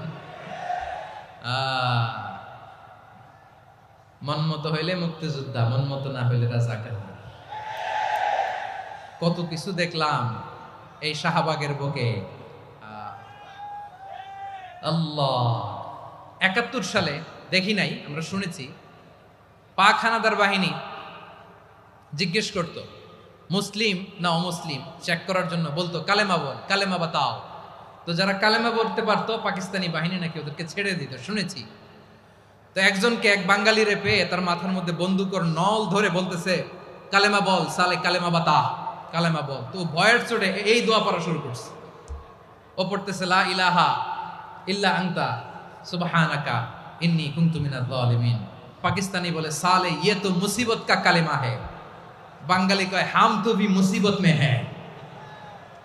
পাকিস্তানি বলে বেটা কোন দোয়া বললি, এটা তো মুসিবতের কালেমা। কয় আমিও তো মুসিবতে আছি, আমার মাথার মধ্যে বন্দুক ধরে তুমি আমার কালেমা জিজ্ঞেস করো, এখন কোনটা কালিমা আর কোনটা কি দোয়া, আমার হুশ আছে নাকি? প্রিয় ভাইরা, আসলে এটা দুআউল মুসিবা, বিপদে পড়লে এ দোয়া পড়তে হয়। লা ইলাহা ইল্লা আনতা সুবহানাকা ইন্নী কুনতু মিনাজ জালিমিন। এটা পড়বেন আপনারা।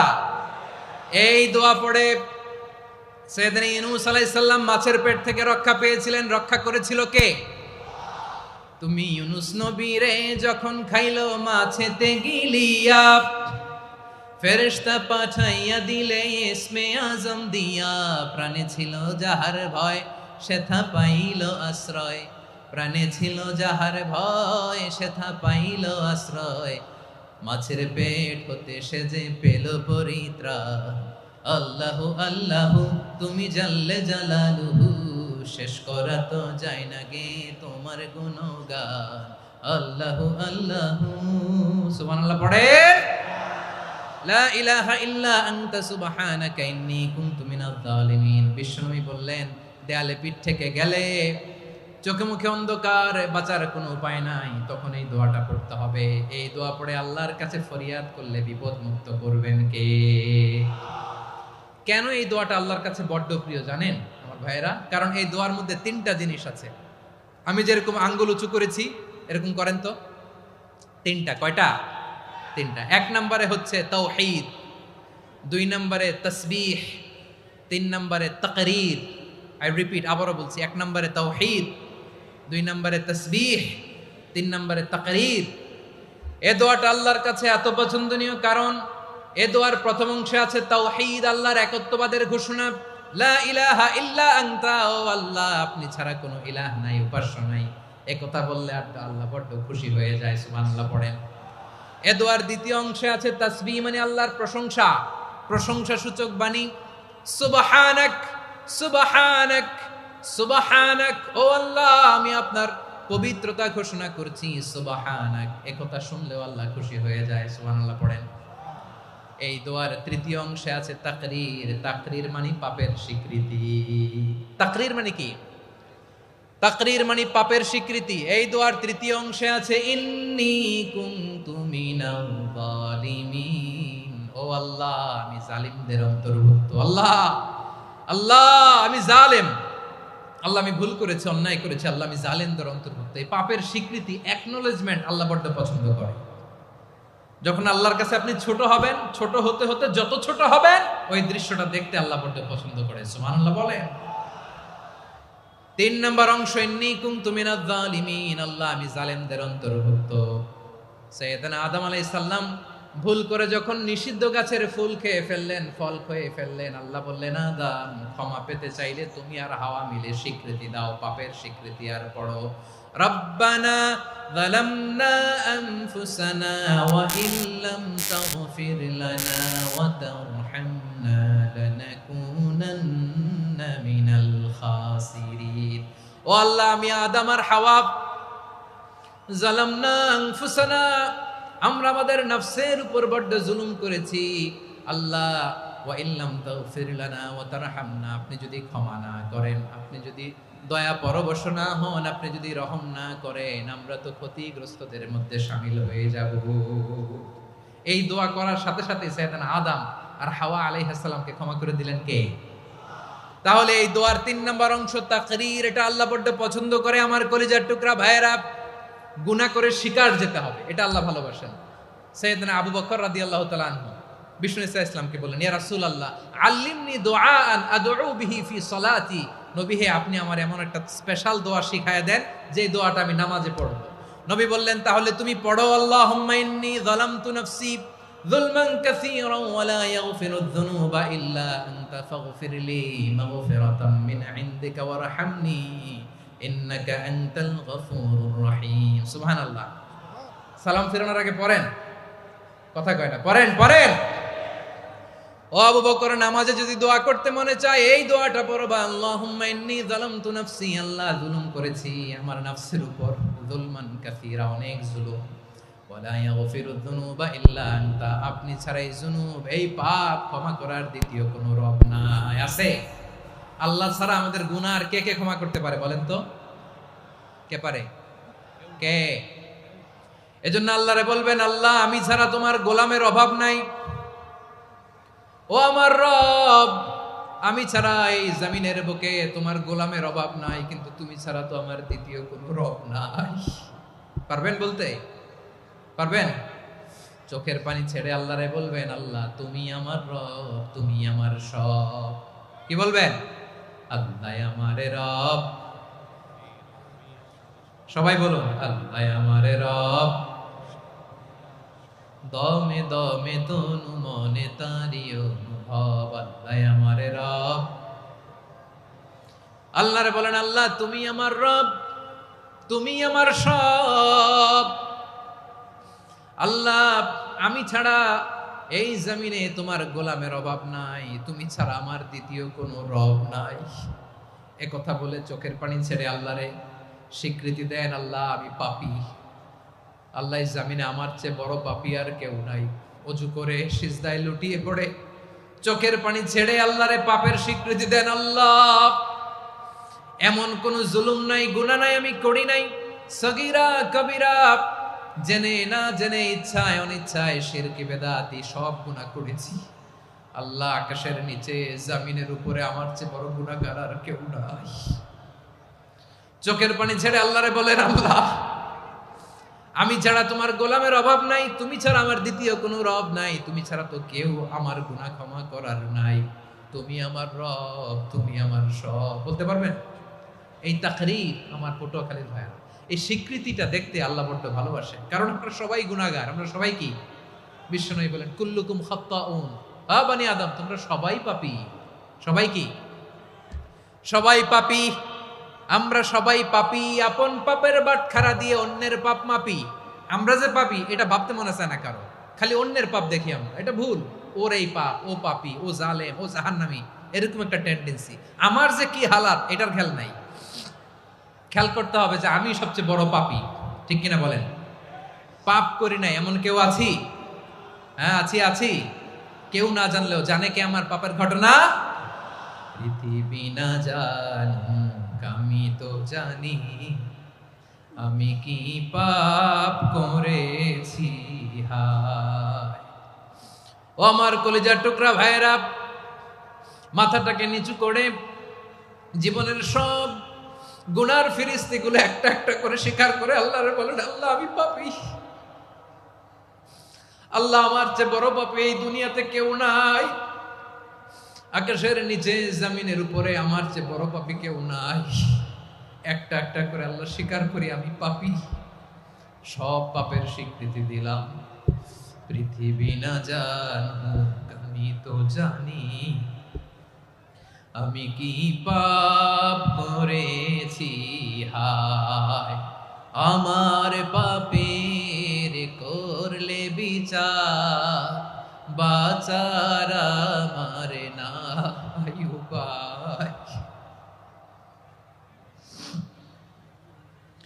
দয়াময় তুমি মাফ করো আমায়,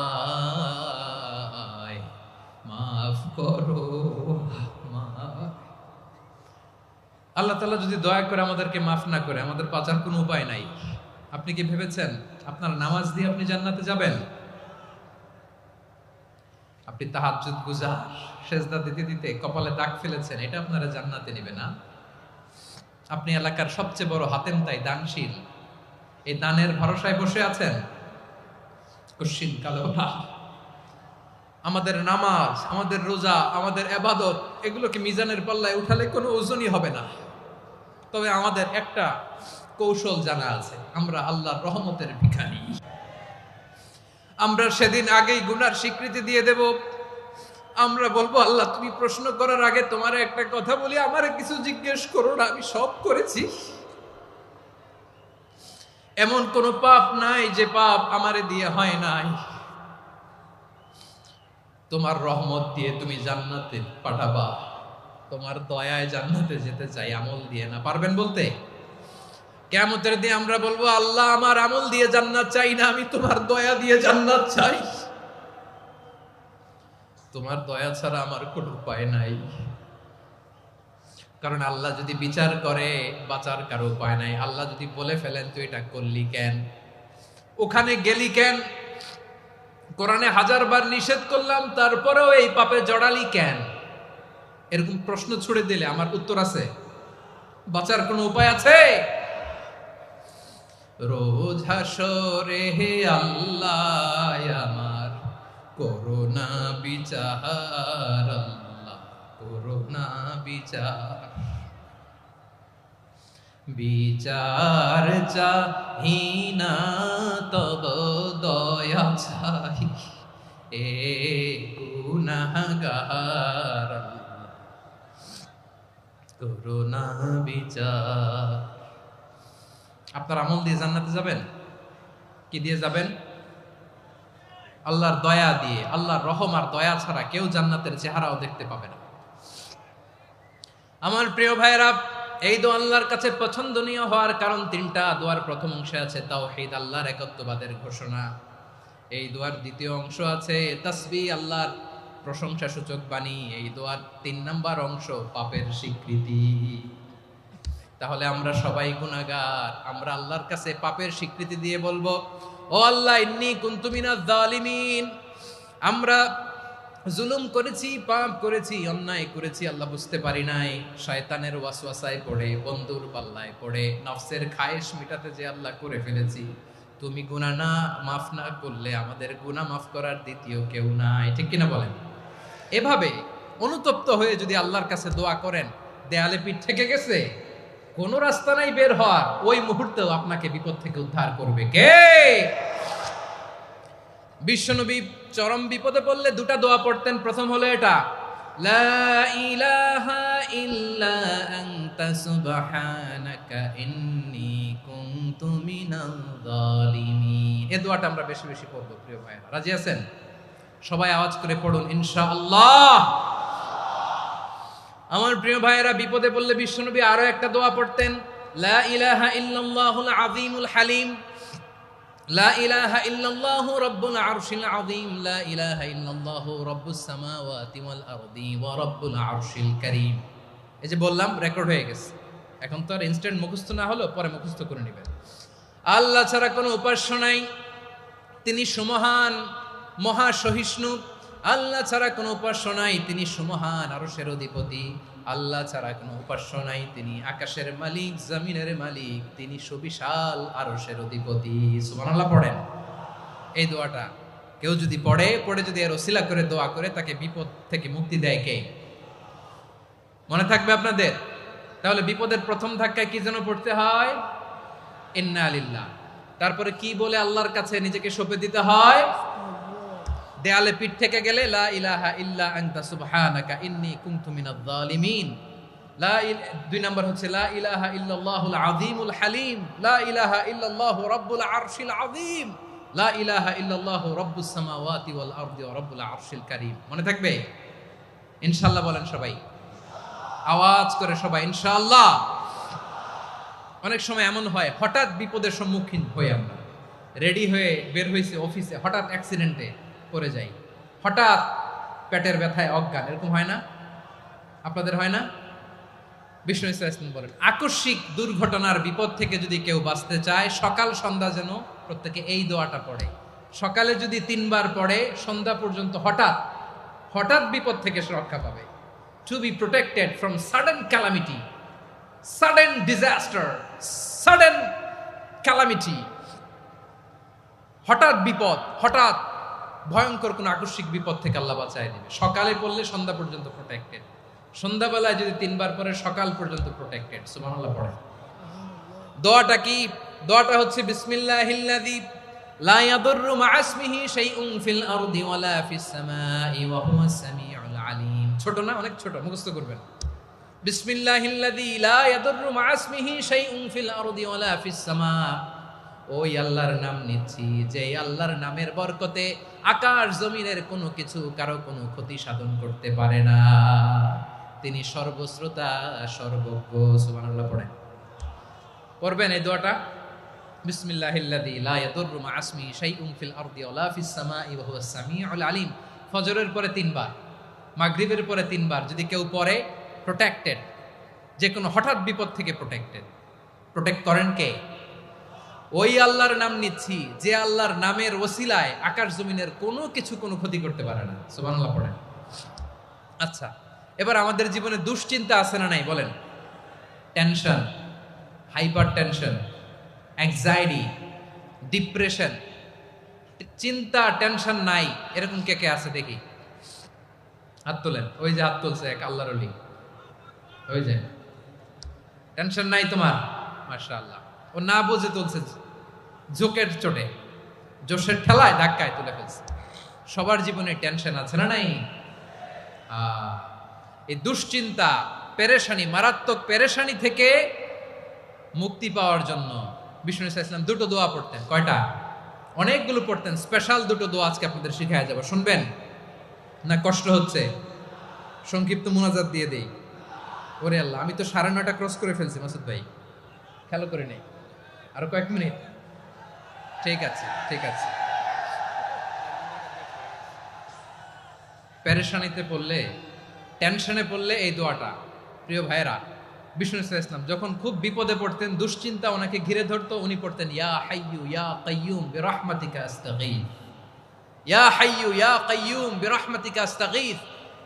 ইয়া হাইয়ু ইয়া কাইয়ুম, হে শাশ্বত অবিনশ্বর, হে চিরঞ্জীব, বিরহমাতিকা আস্তাগীথ, তোমার রহমতের উসিলায় তোমার কাছে ফরিয়াদ করি। এটা পড়তেন। আবার আরেক বর্ণনায় এসেছে ইয়া হাইয়ু ইয়া কাইয়ুম বিরহমাতিকা আস্তাগীথ আসলিহ লি শা'নি কুল্লাহু ওয়ালা তাকিলনি ইলা নাফসি তরফাতা আইন। আসলিহ লি শা'নি কুল্লাহ, আল্লাহ আমার সবকিছু আপনি সেটেল করে দেন। আমাদের সব ঝামেলা সেটেল করে দিতে পারে কে? আমরা তো সেটেলমেন্টের জন্য এসপি সাহেবের কাছে যাই, ডিসি সাহেবের কাছে যাই, অমুক ভাইয়ের কাছে যাই, তমুক ভাইয়ের কাছে যাই। এই দোয়া পড়লে আরশের উপর থেকে আপনার ম্যাটার সেটেল করে দিবে কে? তাহলে পড়বেন ইয়া হাইয়ু, হে চিরঞ্জীব। হাইয়ু মানে চিরঞ্জীব, যিনি চিরকাল বেঁচে থাকবেন, মরবেন না। আল্লাহ মরবেন? তার কোনো লয় আছে? ক্ষয় আছে? সূরা রহমানে আল্লাহ বললেন কুল্লু মান আলাইহা ফানি ওয়া ইয়াবকা ওয়াজহু রাব্বিকা যুল জালালি ওয়াল ইকরাম ফাবিআইয়ি আলাই রাব্বিকুমা তুকাযিবান। জমিনে যা আছে সব ফান, ভ্যানিশ হয়ে যাবে, নিশ্চিহ্ন হয়ে যাবে, শেষ হয়ে যাবে, সব বিলুপ্ত হয়ে যাবে একজন ছাড়া। জোরে বলেন তিনি কে? ইয়া হাইয়ু। আমার সাথে আওয়াজ করে পড়েন ইয়া হাইয়ু ইয়া কাইয়ুম ইয়া হাইয়ু ইয়া কাইয়ুম বিরহমাতিকা আস্তাগীথ আসলিহ লি শা'নি কুল্লা ওয়ালা তাকিলনি ইলা নাফসি তরফাতা আইন। এভাবে দোয়া করলে আপনাকে বিপদ মুক্ত করবে কে? এই দোয়াটা কেন পছন্দ আল্লাহর কাছে? কারণ এখানে আল্লাহর 2টা সুন্দর নাম আছে, গুণবাচক নাম, আল হাই, আল কাইয়ুম। এই 2টো নাম আছে এখানে। আবার এই 2টা আয়াতুল কুরসির অংশ। আয়াতুল কুরসির শুরু তো এটা আছে না নাই? হ্যাঁ, আছে না নাই? 3 নাম্বার কারণ এটা ইসমে আজম। কোন দোয়াটা ইসমে আজম? যে দোয়া ওসিলায় দোয়া করলে আল্লাহ দোয়া ফেরায় না। অনেকগুলো মত আছে, সবচেয়ে ভ্যালিড মত হচ্ছে এটা, ইয়া হাইয়ু ইয়া কাইয়ুম। এর ওসিলা দিয়ে দোয়া করলে দোয়া কবুল করে কে? 2 নম্বরে বিশ্বনবী মারাত্মক বিপদে পড়লে আরেকটা দোয়া পড়তেন, আল্লাহুম্মা ইন্নী আবদুক। আগে দোয়াটা পড়ি, শুনেন। আল্লাহুম্মা ইন্নী আবদুক ওয়া ইবনু আবদিক ওয়া ইবনু আমাতিক নাসিয়াতি বিয়াদিক মাদিন ফিয়া হুকমুক আদলুন ফিয়া কাদাউক আসআলুকা বিকুল্লি ইসমিন হুয়া লাক সাম্মাইতা বিহি নাফসাক আও আনসালতাহু ফি কিতাবিক আও আল্লামতাহু আহাদাম মিন খালকিক আও ইস্তা'সারতা বিহি ফি ইলমিল গায়বি ইনদাক আন তাজআলাল কুরআনা রাবিআ কলবি ওয়া নূরা সাদরি ওয়া জালাআ হুজনি ওয়া যাহাবা হাম্মি। সুবহানাল্লাহ পড়েন। বিষ্ণুই বলতেন আল্লাহুম্মা ইন্নী আবদুক, ও আল্লাহ আমি আপনার গোলাম, ওয়াবনু আবদিক গোলামের ঘরের গোলাম, ওয়াবনু আমাতিক বাদির ঘরের গোলাম। মানে আল্লাহ আমি আপনার গোলাম, আমার বাবা আব্দুল্লাহ ছিল আপনার গোলাম, আমার মা আমিনা ছিল আপনার বাদী। মানে আমরা গোলাম বংশের সব গোলাম। নিজের এর চেয়ে আর ছোট করে আল্লাহর কাছে উপস্থাপন করা যায় আমার ভাইরা? কথা কি বুঝতেছেন? নিজেকে এর চাইতে ছোট, নগণ্য আর তুচ্ছ করে আল্লাহর সাথে প্রেজেন্ট করা যায়? বিশ্বনবী বললেন, ও আল্লাহ আমি আপনার গোলাম, গোলামের ঘরের গোলাম, দাসীর ঘরের গোলাম। নাসিয়াতি বিয়াদিক, আমার মাথার চুলের ছুটি আপনার হাতের মুঠোয়। আপনি ডানে টান দিলে আমি ডানে যেতে বাধ্য, আপনি বাঁয়ে টান দিলে বাঁয়ে যেতে বাধ্য। সুবহানাল্লাহ বলেন। পিছনে দুই একজন ভাই দাঁড়ালেন কেন? হ্যাঁ, বসুন। জায়গা চেঞ্জ করতেছে, সেই দুপুর থেকে বসে আছে আমি জানি।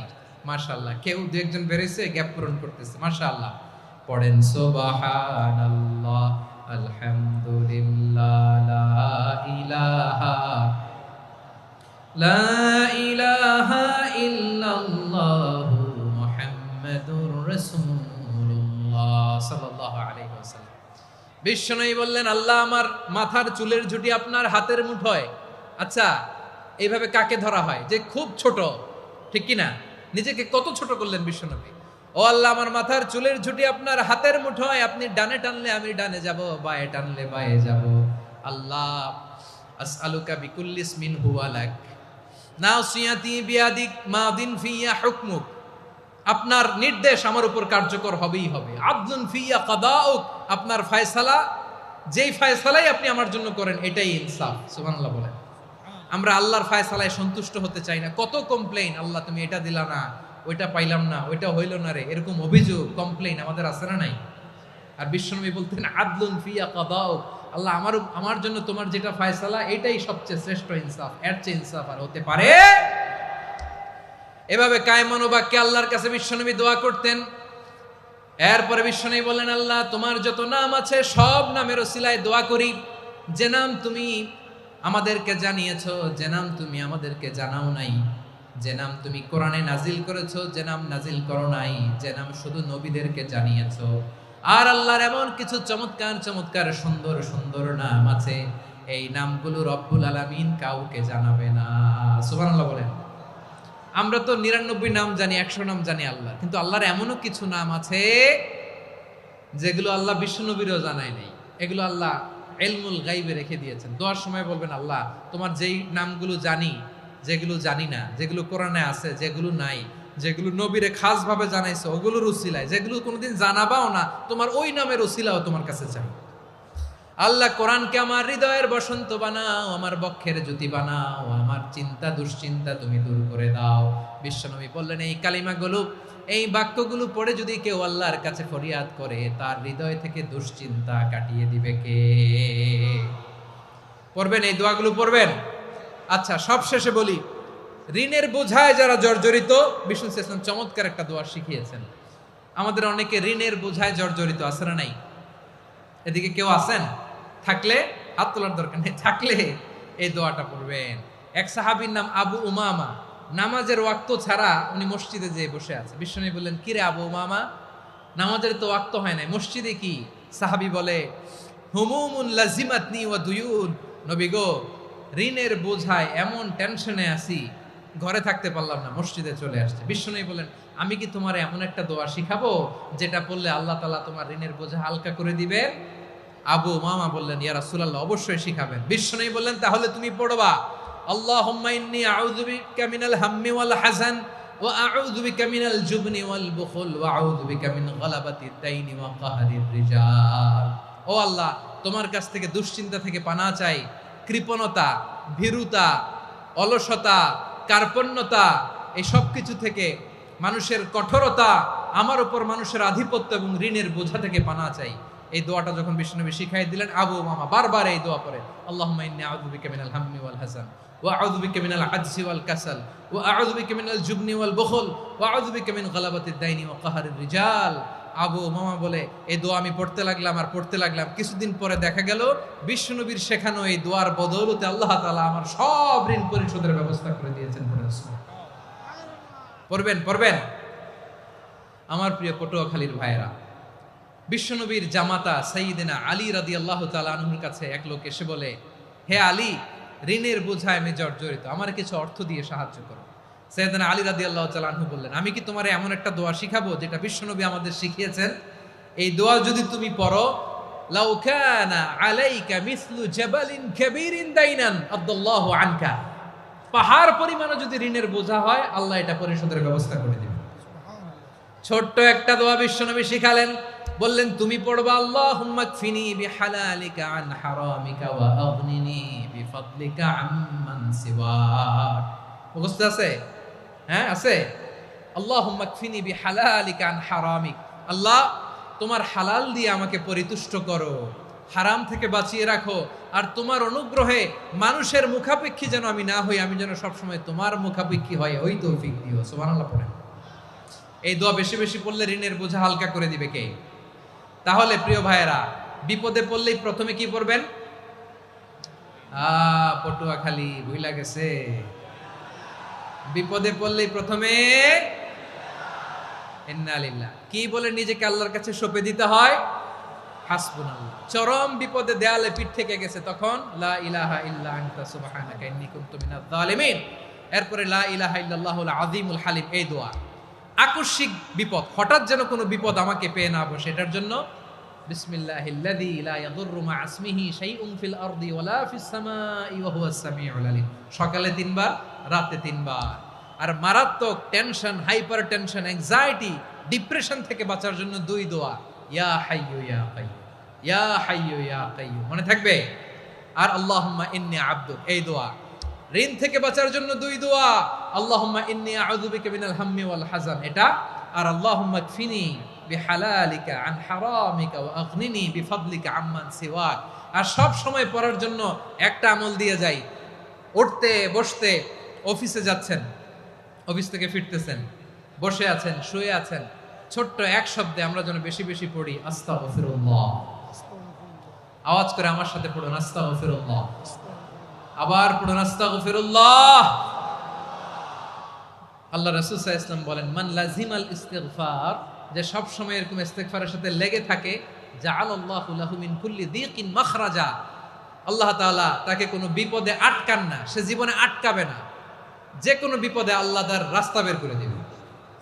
Way out, you will get a way out and solution. সুবহানাল্লাহ।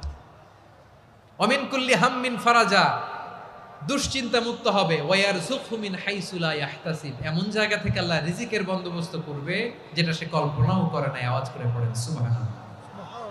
তাহলে মনে থাকবে আস্তাগফিরুল্লাহর কথা। সব শেষ কথা বলবো, সব শেষ। আমার প্রিয় ভাইয়েরা, এটা গেল নিজের বিপদ।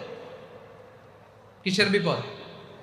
নিজে যদি বিপদে পড়েন। অন্যের বিপদ যদি দেখেন, এটার জন্য একটা দোয়া আছে। অনেক সময় আমরা দেখি হাসপাতালে ক্যান্সারের 3rd স্টেজে চলে গেছে, লোকটা হ্যাংলা হয়ে, চিকন হয়ে, হায়রে কি কষ্ট পায়, দেখি না? বিষ্ণু বলে, একটা দোয়া যদি কেউ অন্যের কোনো বিপদ দেখে পড়ে, ওই বিপদ তার জীবনে কখনো আসবে না। শুনবেন? শোনার আগ্রহ আছে? অনেক সময় হয় যে আমরা মহাসড়ক দিয়ে যখন চড়ি, দুর্ঘটনায়, আইরে আল্লাহ, দুর্ঘটনায় মানুষের মাথা একদিকে, দেহ আরেকদিকে, ব্লিডিং, এরকম হয় না? আল্লাহ তুমি হেফাজত করো। বিশ্বনবী বলেন, এই দুর্ঘটনা দেখে কেউ যদি এই দোয়াটা পড়ে, তার জীবনে সে কোনোদিন এরকম অ্যাক্সিডেন্টের সম্মুখীন হবে না। শুনবেন? বিশ্বনবী বলেন, অন্যের বিপদ দেখে কেউ যদি পড়ে, আলহামদুলিল্লাহিল্লাযী আফানি মিম্মা বতালাকা বিহি ওয়া ফাদ্দালানি আলা কাসীরিন মিম্মান খালাকা তাফদীলা, মানে প্রশংসা সে আল্লাহর, যে আল্লাহ তাআলা তোমাকে যেই জিনিস দিয়ে পরীক্ষা করেছে, আমাকে ওইটা থেকে বাঁচিয়ে দিয়েছে। তোমাকে আল্লাহ যেই বিপদে ফেলেছে, আমাকে ওই বিপদ থেকে তিনি মুক্ত রেখেছে, আর তার অনেক সৃষ্টির উপর আমাকে তিনি প্রাধান্য দিয়েছে। সুবহানাল্লাহ পড়েন। যে কোনো বিপদ, কারো ক্যান্সার দেখে যদি এই দোয়াটা আপনি বিশ্বাসের সাথে পড়েন, জীবনে কোনোদিন ক্যান্সার রোগে আক্রান্ত হবেন না। দুর্ঘটনা দেখে যদি পড়েন, ওই দুর্ঘটনা আপনাকে স্পর্শ করবে না। যে কোনো কারো বিপদ দেখে যদি কোনো বিশ্বাসী বান্দা এই দোয়া পড়ে, বিশ্বনবী বলেন লাম ইউসিবহু যালিকাল বালা, ওই বিপদ তাকে আর ধরবে না। উফিয়া মিনহু মিন যালিকাল বালা কাইনাম মা কান, সে যতদিন হায়াত পাবে কোনোদিন ওই বিপদ তাকে স্পর্শ করবে না। এই দোয়াটা পড়তে রাজি আছেন আমার প্রিয় ভাইরা? তাহলে পুরো আলোচনার সেন্ট্রাল থিম হচ্ছে আমাদের জীবনে বিপদ আসবে, কষ্ট আসবে, দুঃখ আসবে, কিন্তু বিপদে আপদে আমরা হাল ছেড়ে দিব না, হতাশ হব না। মুমিন হতাশ হয় না, নিরাশ হয় না, হাল ছেড়ে দেয় না। মুমিন ভরসা রাখে একজনের উপর। আওয়াজ করে বলুন, যিনি কে? বিপদে পড়লে আমাদেরকে উদ্ধার করে কে? আবার আমাদেরকে যদি কোনো নেয়ামত আল্লাহ দিতে চান, ওইটা কেড়ে নেওয়ার ক্ষমতা কারো আছে? তাহলে আমরা কানেক্টিভিটি বাড়াবো কার সাথে? আমাদের প্রার্থনার ফরিয়াদের হাত তুলবো কার কাছে? রাজি আছেন পটুয়াখালীর ভাইয়েরা? মনে থাকবে কথাগুলো? আল্লাহ তাআলা আমাদের সবাইকে কথাগুলো বোঝার ও আমল করার তৌফিক দান করুন।